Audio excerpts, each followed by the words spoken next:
Ah, here we go. There's a course to talk about? Social media. Just and how you're running Pocketsmith.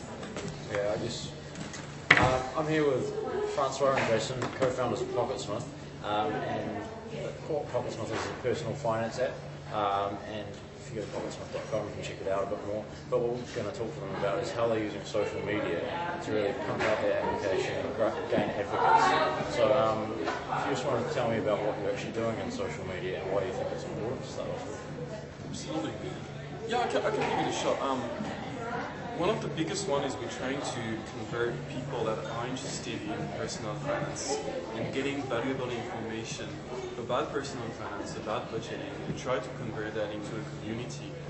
So part of our strategy, I guess, is to build an online property where we can gather these people and basically build an asset. So one of the main one is a Facebook page where we get people interested into that specific topic.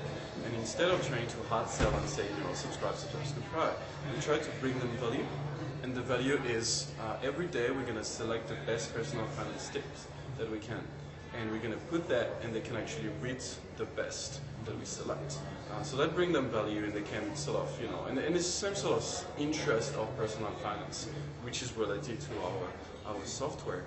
The second one is to create a personal connection with personal finance bloggers, because those people have a really high level of trust with their readership.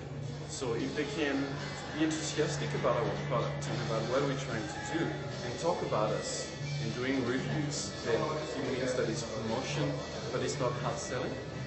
So we've been building a personal relationship with these guys, and we use LinkedIn to link them up. We use Facebook page to link them up as well. We make sure that we mention them every time that we can. So it's a give and take. You mention them every time you can. They mention you when they can.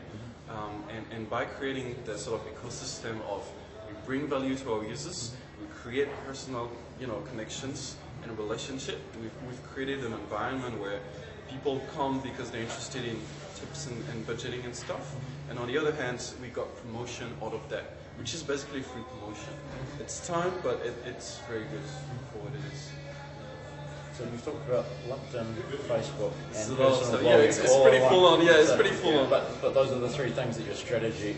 Yeah, something that people don't remember is those are just tools. They need to be part of a big picture, and the big picture is how do you bring value and how do you get people that are interested in your specific area, how do you get them to look at what you're doing, right? Facebook is a big one because it's very personal. So if you link with them on Facebook, for example, if you link with personal finance bloggers, it's an immediate personal relationship that you're building. So it's me as a person and Pocketsmith as a company linking to these people and acknowledging that they're doing a fantastic job at getting the best, financial advice for these people. For example, LinkedIn is a bit different because it's more on a professional relationship.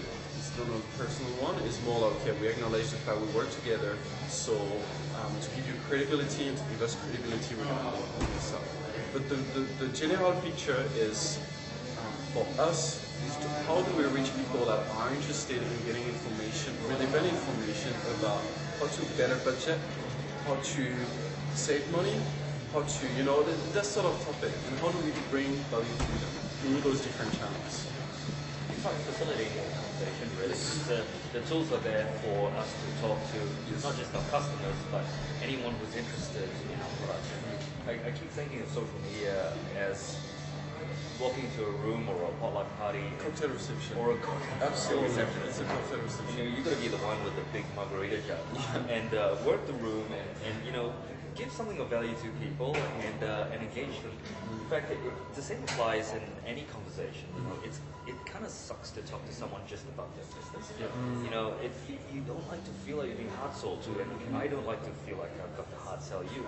It's nice to have other interests. Absolutely. It's nice to be able to talk about what we did on the weekend or what we enjoy doing in our time off or what our personal interests are. And a big part of what we do on these networks is is exactly that. What Francois makes an effort to do, and it does take time, is to post photos of what happens in the office. So it doesn't necessarily resources on personal finance, entrepreneurship. It could be anything that we think could be of interest.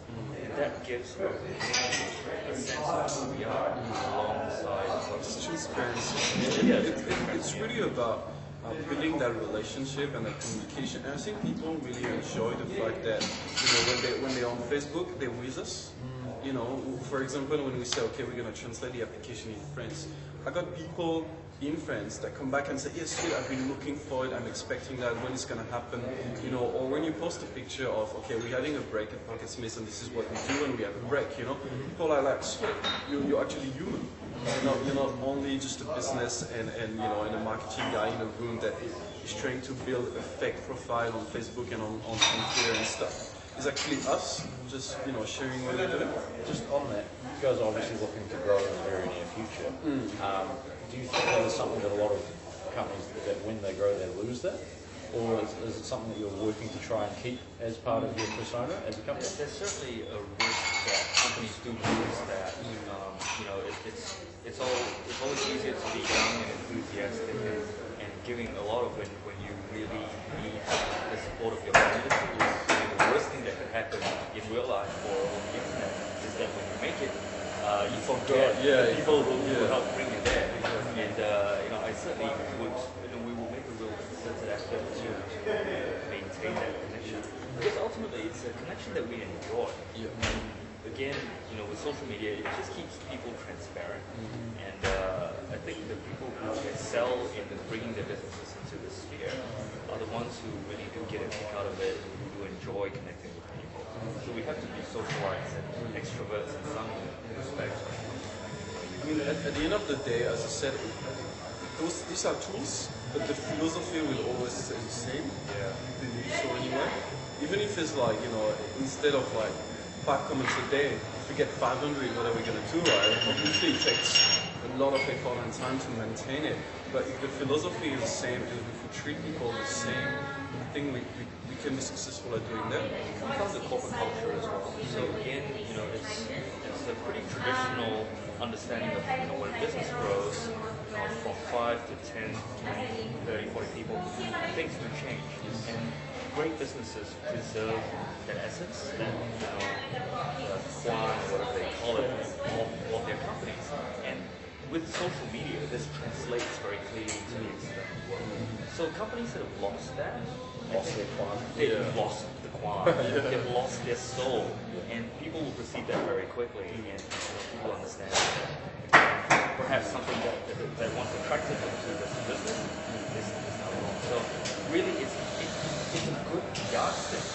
If you're beginning to lose your community, then it's need to look within to understand why. It could be that you've got that if you take care of your community, you're just hiring a PR agency to take care of it. Well, that's not right. Whereas if you enlist people who believe in your cause, believe in your business, are passionate about what you're doing, this again translates to it's still the voice of the company, and it may be written in a different form, but the essence of it is still the same. I think that's really insightful, and it's probably a really good place to leave it. If you want to know more about Pocketsmith, go check out www.pocketsmith.com, and if you want to get to know Francois and Jason, check out their Facebook page. Anyway, cheers. See you online. Sweet as.